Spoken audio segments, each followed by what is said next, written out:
2018 Chevrolet Silverado 1500. Esta tiene motor 5.3. La camioneta se empezó a calentar. El dueño decía que se oyó un ruido cada vez que la prendía en las mañanas. Bueno, iba perdiendo anticongelante poco a poco y me dijo que le cambiara el termostato. Entonces yo vine, chequé la camioneta y a la hora de agarrar la bomba, la polea, la agarraba así y se movía para adelante y para atrás. Bueno, es esta, miren, esta es la bomba. Muchas personas piensan que se reemplaza todo lo que es el ensamblaje de la bomba, pero no, nada más se reemplaza lo que es esta cosa, lo que es la pura bomba. Ok, no tienen que reemplazar todo, a menos de que esté liqueando de allá de los empaques que tiene unos empaques en la parte de atrás. Entonces sí tendrían que quitar todo lo que es el ensamblaje de la bomba. Miren esta, si ustedes pueden observar, vean, ¿sí ven?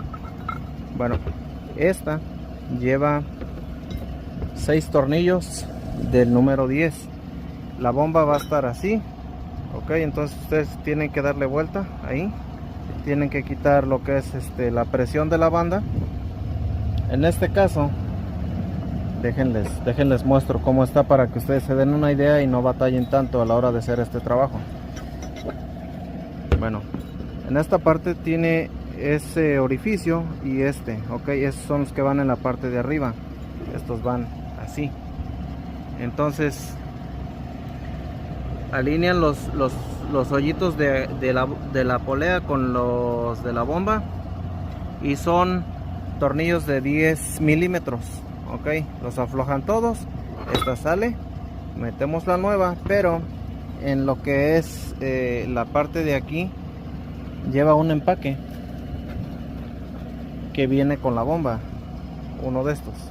Entonces se coloca en lo que es la parte de la bomba. Va así, me parece. Lo ponen ahí, tiene un pin de este lado, entonces ya se queda atorado. Ponen nueva bomba y van apretando cada tornillo y ya así queda instalada. Entonces, como les digo, no hay necesidad de quitar todo el ensamblaje. Espero les sirva este video y bueno, a veces parece que son fallas difíciles de arreglar, pero pues es algo sencillo. Nada más que aquí sí tienen que cobrar por su tiempo, más que nada por el tipo de trabajo. Y pues prácticamente si ustedes van a la